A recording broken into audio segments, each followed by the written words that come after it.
1, 2, 3, right.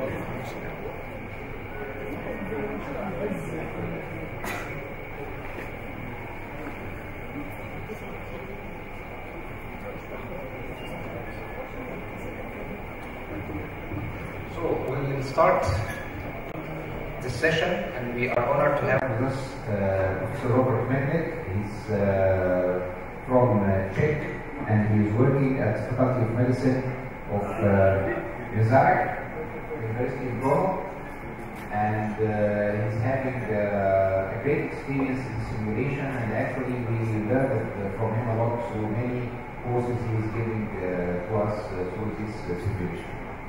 Okay. Yes, so thank you very much. I was asked to talk about the optimization of the stroke pathways. So at the beginning, I want to say that we have all the evidence how to do the things. We know that the faster we treat the patients, the better. The Helsinki group shows that we can treat patients within 20 minutes after arrival to the hospital. So the major question is, why just we don't do it, right?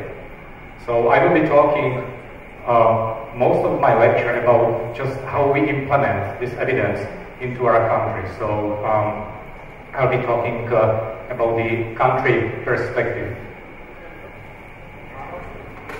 She's working? Okay. Okay, so the goal is to share the experience from our country on optimization of stroke thrombolytic pathway. And I also want to stress out that I'm aware that there are big differences between our countries. So not everything that is possible in our country is possible now in your country. But you should not give up, because at the end what matters is really only time, right? So there are many obstacles, but I'm sure that as you will go and as you will have a more experience, you will be overcoming these obstacles. But maybe you can do it faster, you can learn from our mistakes. So here is the, and I'm sorry for those who actually attended yesterday's simulation workshop. I will be using like half of the slides will be the same as yesterday because it's the same, it's the same topic. Okay, and I will show you also the same video. So sorry for those that you will hear is the same. Okay, so here is the Czech Republic in the middle of the Europe. We have 45 stroke centers in our country for 10 million population, which we think is just about the right number that what we need. Here is our hospital. It's the bird view of our hospital. It's the old hospital, 300 years old. And here is the old neurology department. And here is the CT scanner. So when there was a stroke patient, we actually had to walk all this way to go to the CT scanner to wait for a stroke patient.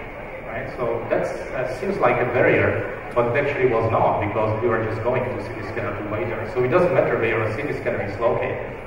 Now actually, just by the way, just next to the hospital is the Mendel Garden. So this is the origin of the genetics. If you come to our city, you are welcome to visit the museum. So now, this is how it looks now. Instead of one of these parks that you saw on the map, we have a new neurology and cardiology center.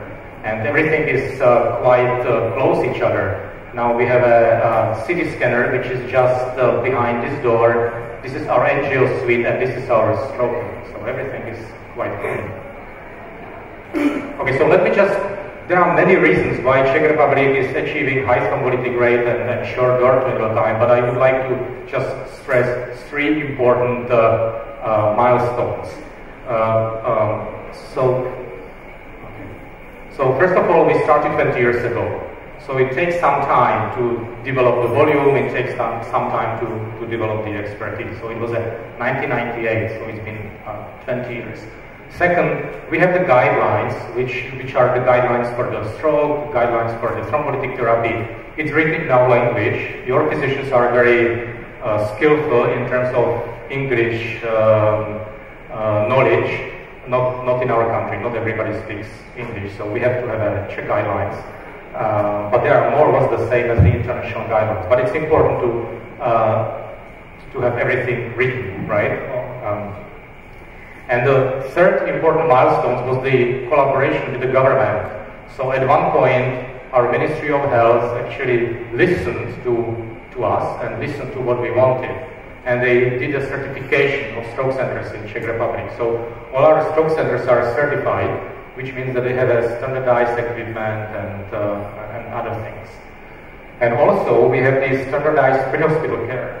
So if there is a stroke, the ambulance must come within 20 minutes for a stroke victim and must bring this patient to a certified stroke center.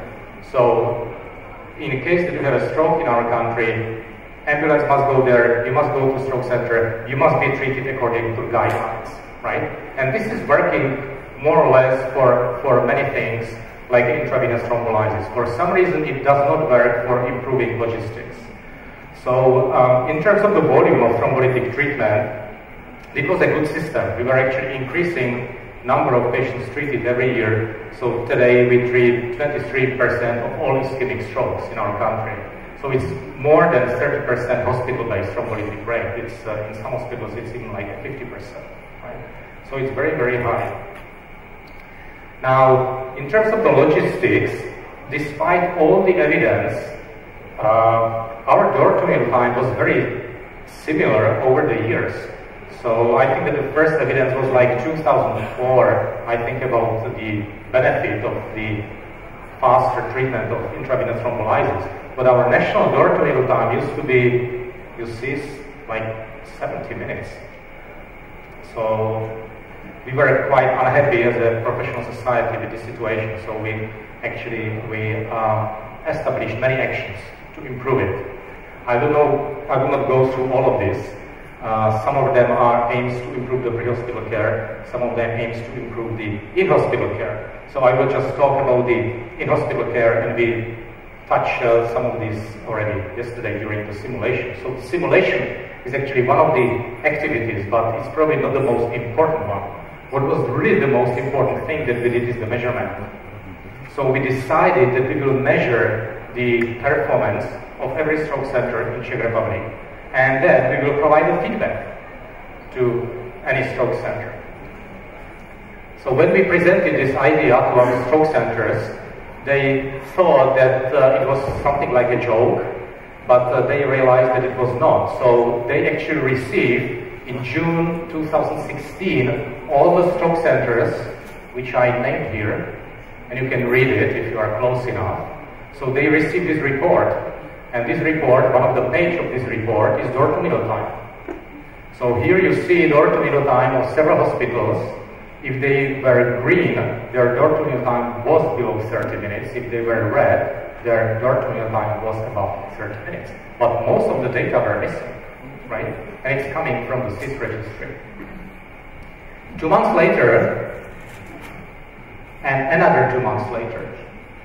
So by principle, nobody wants to have the missing data, right? Everybody wants to, I mean, if you send the official report as a professional society, then it's an official document, right? So first of all, everybody starts providing data, okay?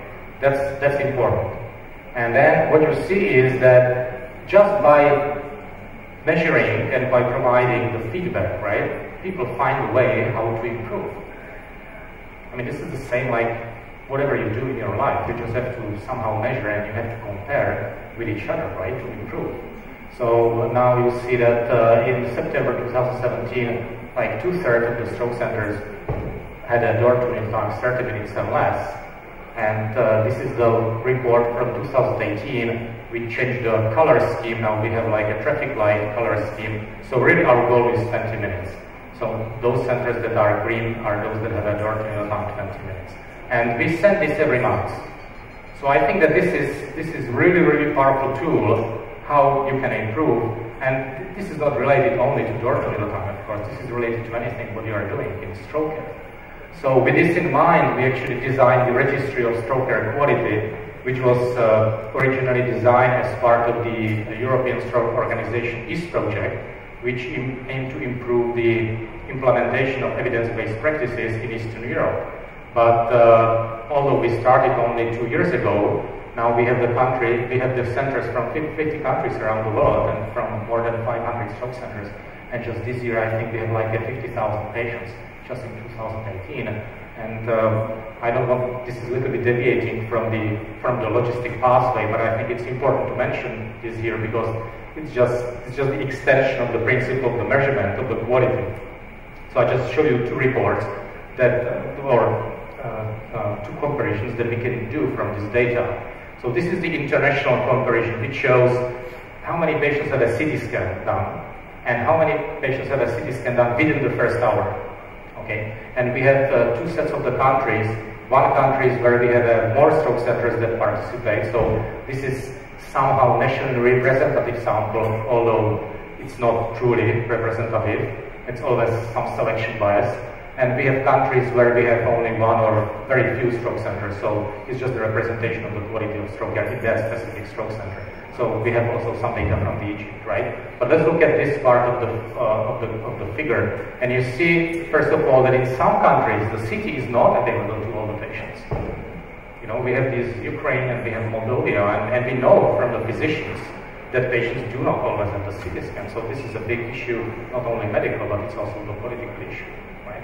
I don't think that anybody has ever documented this. And then if you look at the number of the CT scans that are done within the first hour, if you look at the Egypt, we just have the center that's 100%. It's in Czech Republic, it's also nearly 100%, but if you look at the Slovak Republic, for some reason, they have 50% of the CT scans done within the first hour, and 50% is done later. So I think that this needs some consideration, right? So that's one type of comparisons that we can use. The other one is at the national level. So here is the percentage of stroke unit admissions in our country. And this is the big lesson for us because we have all stroke centers certified. It took a lot of effort, a lot of money to certify them. But for whatever reason, we don't have the same number of patients admitted to stroke units in our countries. I just couldn't believe that data when I saw them, you know. So the certification does not guarantee that patients will get the service. The certification only says that it's available. The CT scan is available at the hospital, and dysphagia screening is available at the hospital. It does not mean that the patient will get the service. So that was a big lesson for us, and now we are in the phase to discuss, you know, how to move forward and how we are developing some implementation strategies, how to improve the quality of stroke care in our hospitals. So basically, measurement is very important. I like this quote from the management, which says that measurement is the first step that leads to control and eventually to improvement. If you cannot measure something, you cannot understand it. If you cannot understand it, you cannot control it. If you cannot control it, you cannot improve it. Right?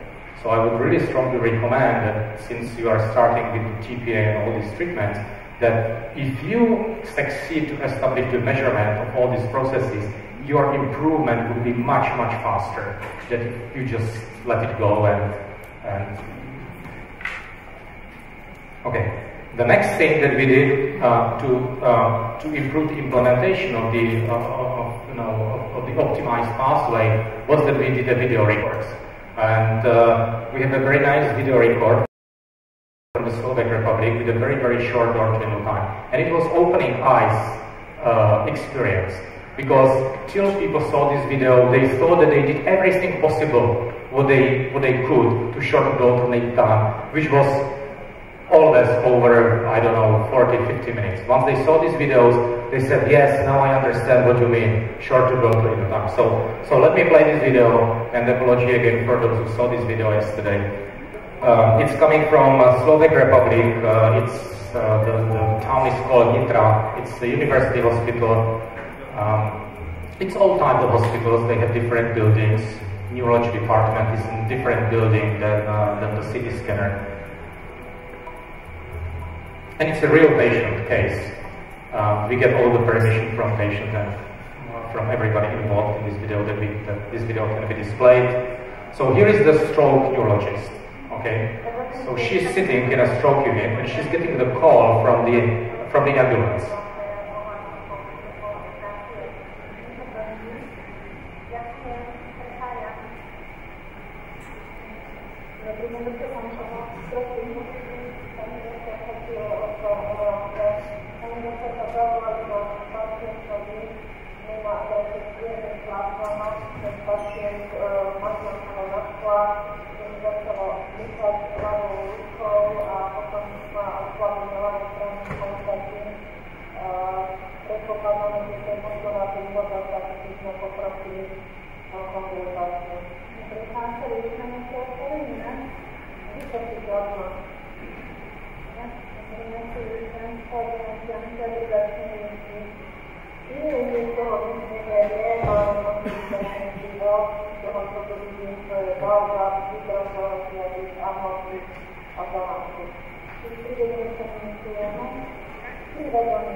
So it's important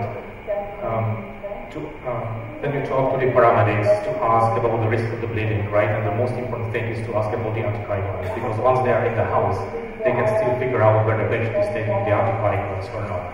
So this is one important information, right? Then you take the identification of the patient. So you can enter all the data into the computer before patient arrives. So there is no administration when the patient arrives at the hospital. The patient can go directly to CT scan.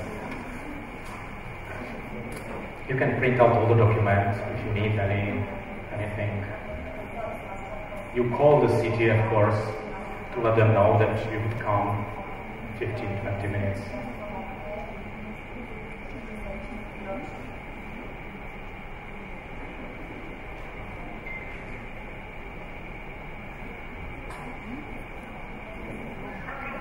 So here she calls again with the operator. It doesn't happen in our country. In Czech Republic we get called only once.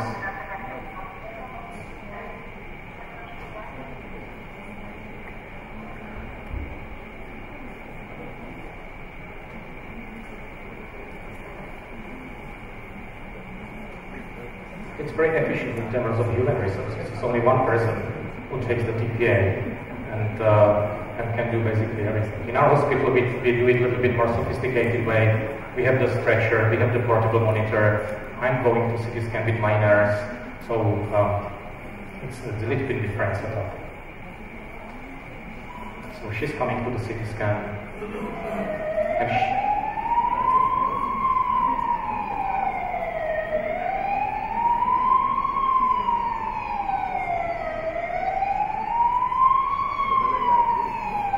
they started to measure not even from the door, they started to measure from the gate.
It takes 2 minutes to CT scan from the gate, probably 1 minute from a door. That will be the same in our hospital. just go directly to CT scanner. So this patient can lift up right arm, he cannot lift up left arm. He doesn't feel the touch on the left side of the body.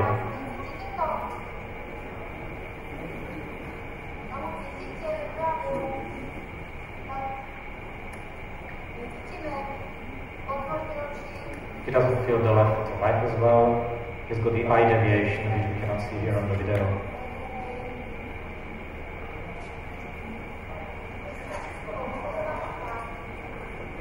They estimate the weight, or they ask the patient.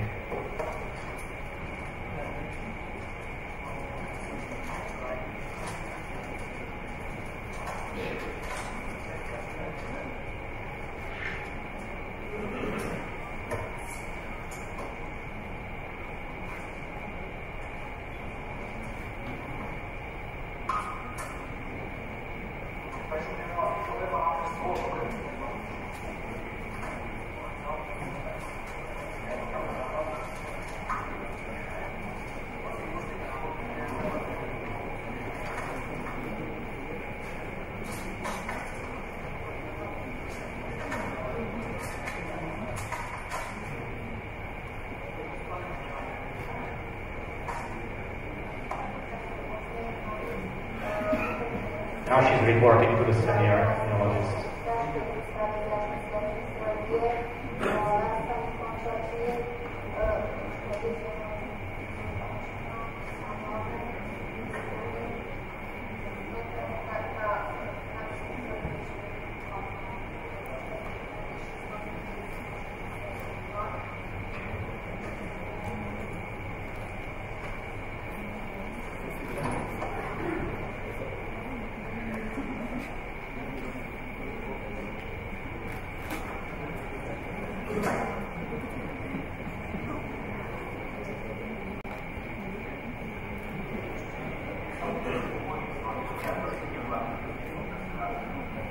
So of course it's important to have to properly instruct the patient.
Yeah, I think that just in the meantime somebody measured blood pressure again.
Okay, so it's less than 7 minutes from the gate of the hospital, right? So this is what Peter Schellinger described as cut all the bullshit, right? So you just do what is needed to be done and you don't do what does not need to be done, right? So if you do it, your door-to-air time would be 10 minutes, all right? No problem with this. In many hospitals in our country actually adopted this pathway, and this is the door-to-meal time in Czech Republic, which is actually for all the stroke in our country. It's this year, it's 23 minutes. It's a national, including all the hospitals, right? And you see the confidence intervals around this. It's very, very precise, right? So I will show you some of the unpublished data. So the question is, if you do it that fast, how good is this for the patients? So now we look at the 27,000 patients, and you stratify them according to the door-to-meal time. And there is a very, very clear trend that you are actually decreasing risk of the hemorrhage. Not all the differences are statistically significant. You see the confidence intervals. And of course, these patients in these categories are not the same in terms of the age and age stroke scale, so you need to do some adjustments.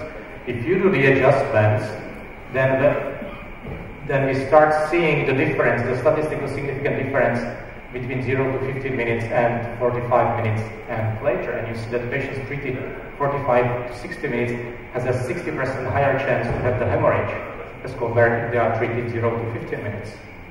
And the same thing is for the modified Rankin scale. So with the modified Rankin scale, again, this is the same trend, right? The patients treated faster have a much higher chance to achieve modified Rankin scale 0 to 1. And if you look at what it means absolutely, so if you compare the patients treated 45 minutes to 60 minutes, then their chance that they will be cured from the stroke is around 52%. If they are treated with the very fast, it's 65. So it's a 13% difference. So this is the same difference as between the alteplase and the placebo, right? It's huge. So in our country, it's completely unethical to treat patients over 45 minutes. And even the worst stroke center in our country is, I think, 46 minutes. Now, okay, this would not happen. I need to give the credit to many people, right? This needs to be somehow, all this effort needs to be organized. So we have a very efficient Czech Stroke Society. All the minutes you can find on the website. You can track every decision that we did in our country to individual person with all the deadlines, everything. So this is also important. So you need to have the management structure. Okay, so going back to thrombolysis, and I don't know how much time we have, 3 minutes. So maybe now we can a little bit start discussion. So what do we need to treat patients with TPA? And what do we don't need, right? So we need good history. In history, what do you need to know from the history? Like rises and diagonals, that's one. Is seizure at the onset, that's two. Onset? Okay, so how do you define?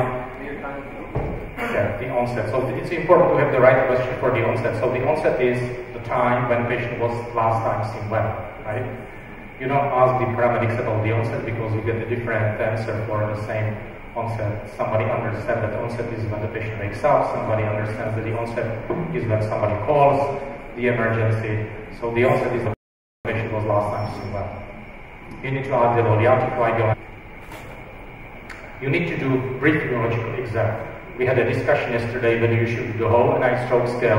It's probably fine if you do it, but in principle you don't have to. In a case like the one that you saw on the video, patient is hemiplegic, he's got an eye deviation, it's pretty clear, right? That it establishes the indication for intravenous thrombolysis. You can do NIH stroke scales 10 minutes later, that's fine. You will do it, but you don't have to do it in the CT scanner before TPA. You're doing an enhanced CT scan, although in many situations it's good to have a CTA. If you are not sure, typically if your NIH stroke scale is 5, 4, 3, it's always good to do this CTA because if you see the occlusion or if you see the perfusion deficit, I think that this establishes a good indication for thrombolysis, even if the NIH stroke scale is low. And we had a discussion about the high NIH stroke scale, and I think that in the previous lecture, presented by Peter Schellinger, we actually saw that the efficacy of the TPA is actually increasing with increasing NIH stroke scale. So there is no reason to exclude patients with a high NIH stroke scale, right? You need to have the glucose. In our country, this is done by the ambulance. You need to do INR in case that there is history of the warfarin, or in case that you don't know, which happens quite frequently. So point of care INR is important for fast TPA delivery. You need to have a one peripheral line, and you need to estimate patient weight. And there are many things that you do not have to do. Well, you don't need to do the neurological exam. You don't need to have multimodal CT imaging, although in some cases, as I said, it's useful. You don't need to do the blood tests in most of the cases, not always, right? And your biggest concern is the platelets. So in case that you are suspicious that patients will have a low platelet count, like typically patients will drink alcohol, which may not be actually the case in your countries, this is the case in our countries. Patients who have the hematological diseases, or patients who are on the oncology treatment, those are the cases that probably you would do the platelet count, right, before the TPA treatment. But it happens quite rarely, actually. But the biggest time loss is because of the transportations. That's the biggest time. So, okay, one transportation to stroke unit, or transportation from one place to the other place, it usually takes 20 minutes in the hospital. Okay, so I think that my lecture is over. There was just one slide to show you, to summarize the logistics, but I think that it was pretty clear. You just need to go directly to CT scan, treat patients with the CT scan. Your door-to-door time will be very short. It's impossible to be longer than 20 minutes, and the patients will benefit from this. Okay, thank you very much. Thank you, Professor Nikoli. Thank you very much for your intelligent presentation. And for myself, I have been it was a very fruitful lecture. And I hope we all can take the pulse of Dr. Nikoli in our struggles. I speak also to Dr. Hussam, Dr. Hussam and Dr. Ahmed Abdelalim, my colleagues. Then I will present Dr. Muhammad Bashouni. Next speaker will be Professor Sven Zbura. He will tell us about the standards of practice and training in acute stroke interventions, global recommendations, and the European guidelines by the European Board of Neurointervention. I would like to present to Professor Zbura. Professor Zbura is the head of the Department of Neurointerventions in the National Institute of Neurosciences in Budapest, Hungary. He is a member of many scientific societies and with hundreds of international publications. And he is the past president of the World Federation of Intervention and Therapeutic Neuroradiology, and the past president of the European Society of Women Invasive Neurological Therapists. And this is the most important societies about learning the neurointervention. Welcome in Egypt, and thank you for coming. Well, I thank you for the very kind invitation, and may I congratulate for the organization of this clinic, which is, I heard very impressive presentations, but most of all, may I congratulate for your great political achievement of having thrombectomy already reimbursed by your government. It's a very big result. So, we talk about a little bit of, I would say, politics. I'm fortunately I will not be able to give you any fantastic scientific results, but I will try to show you how do we believe that training and organization of interventional stroke care is being organized in Europe on one hand and globally on the other hand. So first let me declare my conflicts of interest. As it has been mentioned, I serve as the General Secretary of the European Board of Neurointerventions. I have been acting as the convener of the Global Consensus Conference on Standards of Practice last year in Budapest, and I have a consultant contract with several international companies.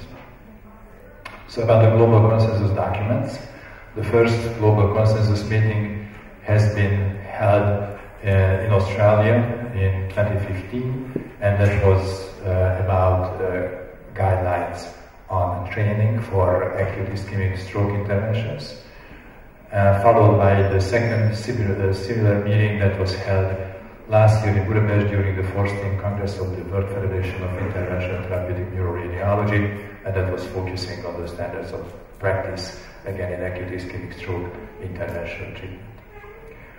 A few words about the European Board of Neurointerventions. There is a multidisciplinary organization. In the board being represented several societies, by Olof Flodmark being the president as a neuroradiologist. ESMIN is represented by Professor Konyár and myself.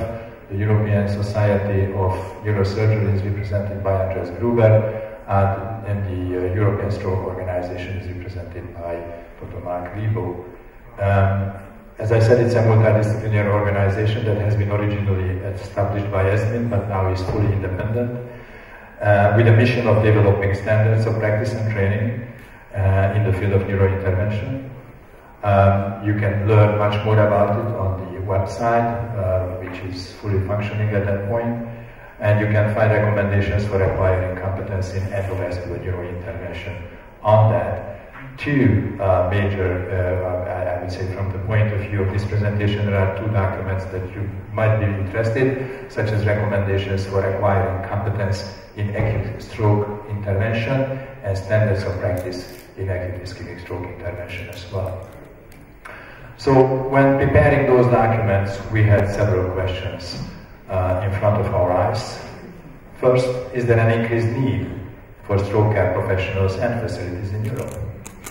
To answer that question, it's worth to look at the different incidences of ischemic stroke among European countries, and these data are coming from a publication by European Stroke Organization and ESMIN that was published earlier this year, that actually demonstrates the huge differences regarding stroke incidence between some countries and some other countries in mostly, let's say, the western and eastern part of Europe. So it is very obvious that there are very different needs depending on stroke incidence. The next question, the next thing that we need to look at, how is the facilities availability? The interesting finding was that if you look at the very high stroke incidence countries, you will see that they have the least number of primary stroke centers, and by primary, again, let me clarify, after the last session, this dispute, that I mean a primary stroke unit, I mean a stroke unit that is providing IV thrombolysis and diagnosis, but not thrombectomies. So once again, the point is that in some countries, the incidence is very high, and the number of facilities is very low. So in underdeveloped stroke care systems in countries may have very high stroke incidences. The next question, is there an increased need for stroke interventionists in Europe? Well, it is enough to look at the stroke thrombectomy numbers in my own hospital. You do see the steady growth from the early 2000s to this year, when we will be way above 300 cases by the end of the year. That obviously explains to you that indeed we are in need of more specialists doing thrombectomies. Are there any candidates? Well, I must say that there are. You might be aware of that, let's say, infamous publication in 2015, in which cardiologist Professor Widimski thought that there will be a new subspecialization soon to emerge, which could be called neurocardiology or cardioneurology. That means that our cardiologist colleagues believe, some of them at least, that it might be a good idea for them to get involved in acute stroke treatment. Further to that, there is an organization, this is very recent, this is an announcement of this meeting in 2019 in New Delhi, India. And in this, they say that this organization is going to organize trainings in both bigger cities as well as in rural areas, depending on the needs of each region.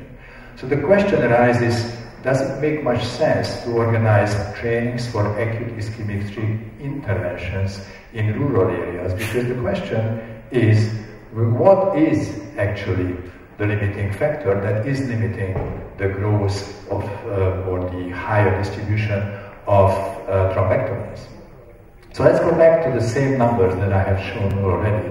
And what you will learn here, that in countries where the number of primary stroke centers, so this is stroke neurology centers, is low, there is practically no mechanical thrombectomy either.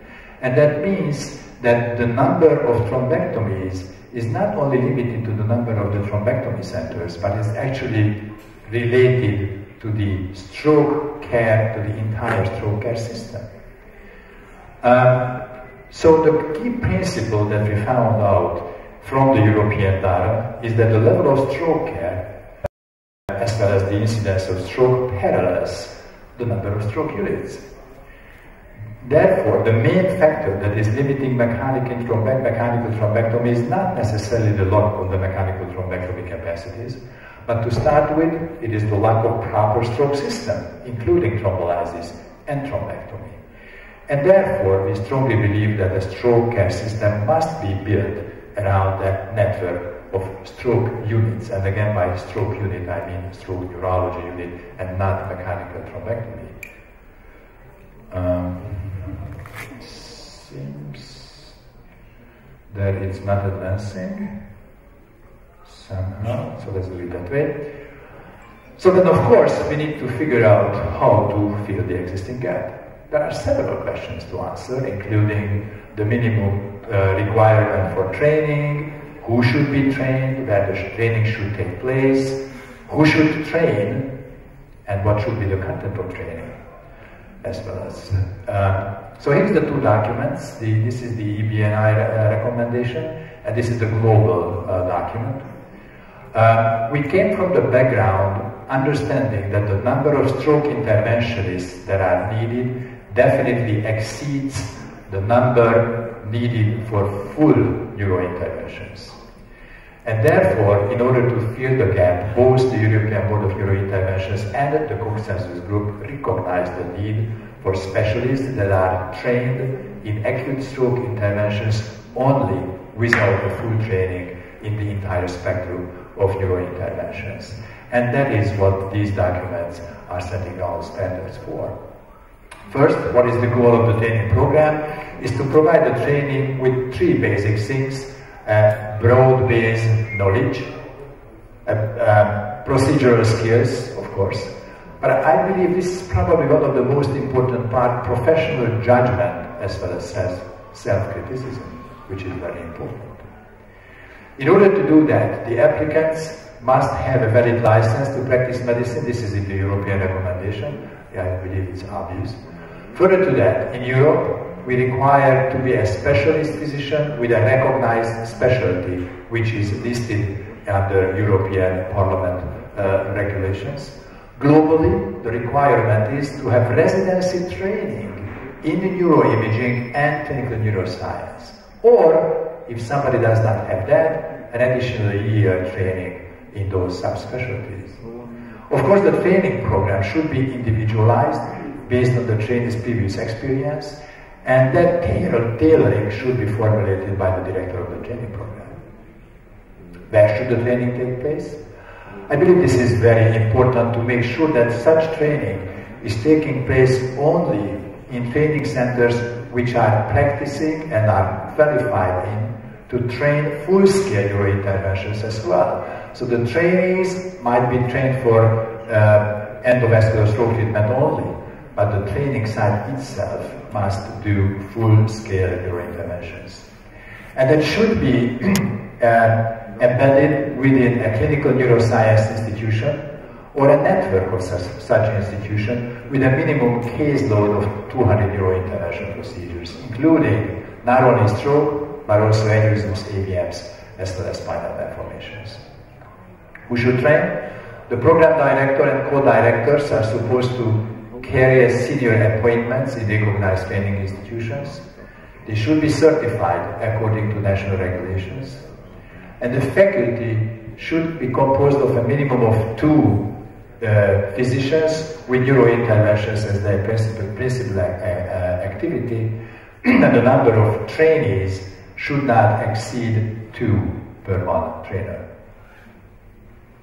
What should be the content?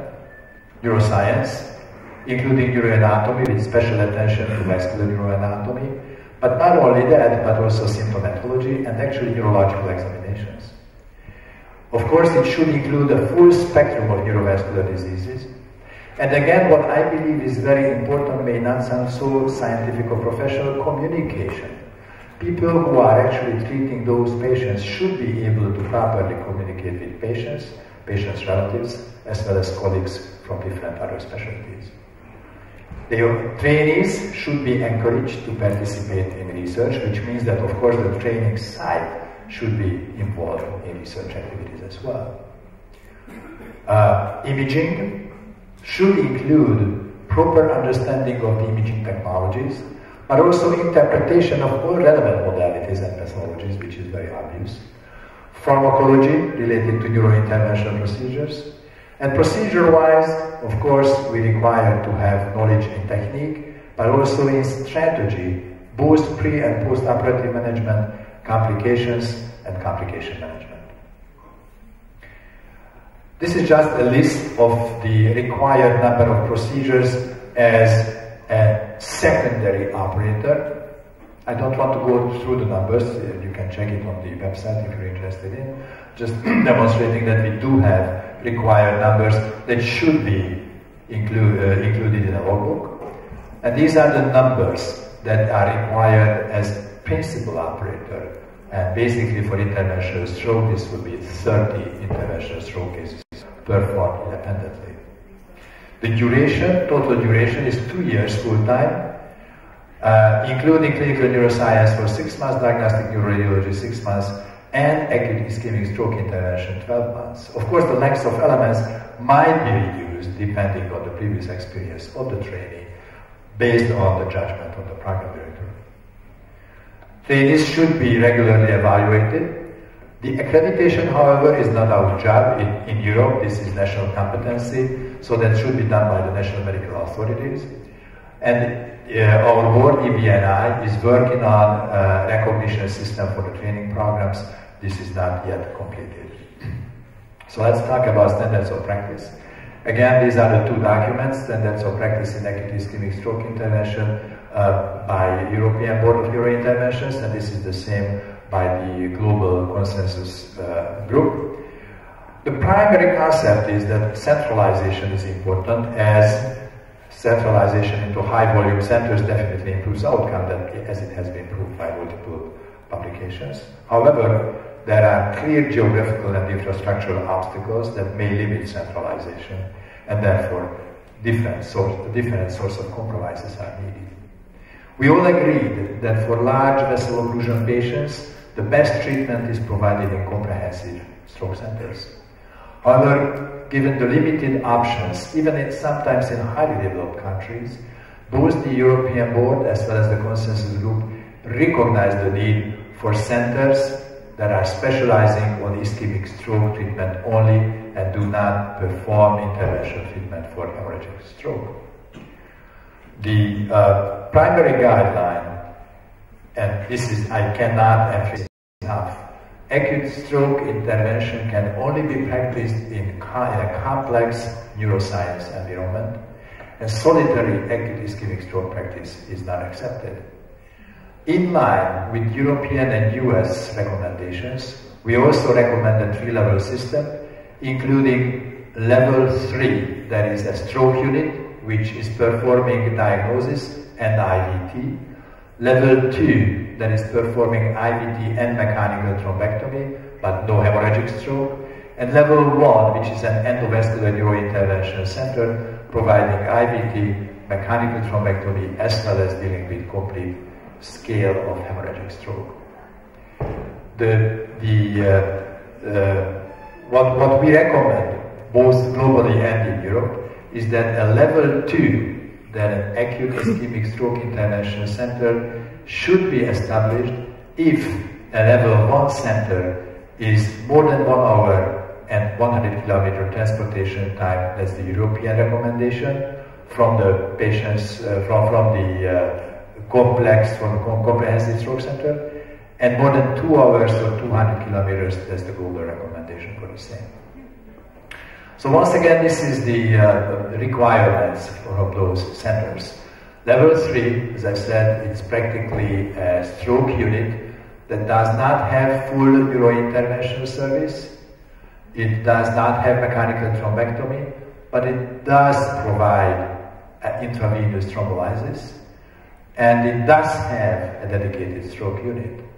And it actually routinely transfers patients to level 1 or level 2 centers. Level 1 is the comprehensive stroke center, which does have full neurointerventional service, endovascular mechanical thrombectomy, of course IV thrombolysis, does have a minimum workload of 250 stroke cases a year and a minimum workload of 50 thrombectomies per year. It does have in-house neurosurgery, dedicated neuro ICU, dedicated stroke unit, of course, and does not have any geographical restriction from where patients are being admitted. And of course, it regularly transfers patients from level 3 and level 2 centers. And finally, level 2,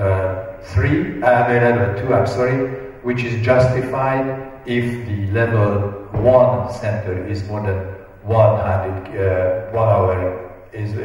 200 kilometers, 2 hours by global recommendation, 100 kilometers, 1 hour according to European regulation, which does provide endovascular treatment for stroke, but does not provide full-scale neurointerventional services, you can see here.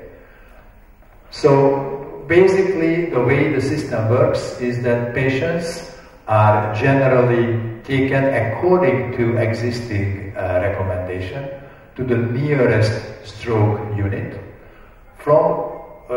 except for those who are actually found or live very close by to a level 1 stroke center, which would be probably the minority of the stroke patients.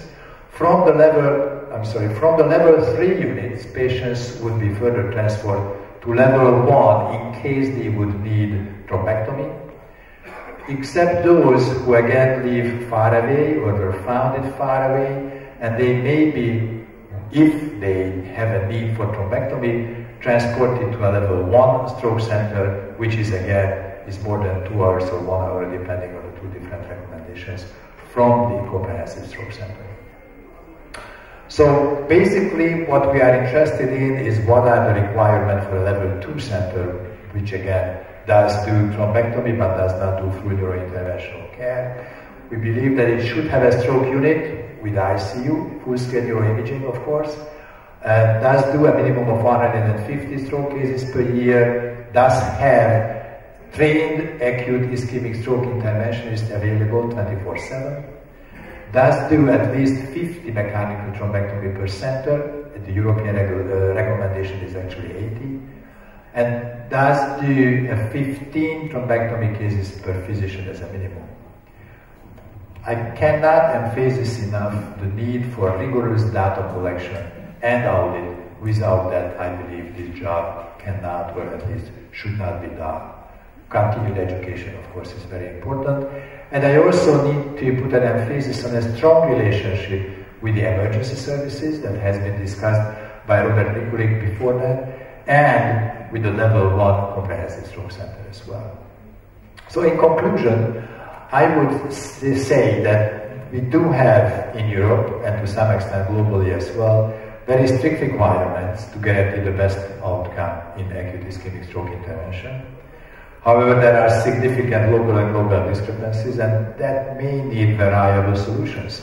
So everything that has been said, of course, needs to be handled in a flexible way.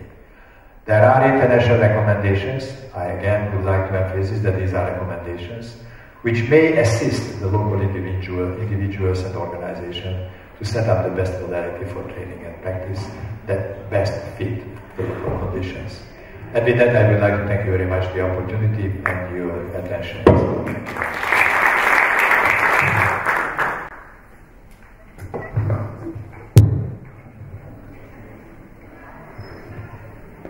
Thank you, Professor, for really beautiful presentation. It adds a lot to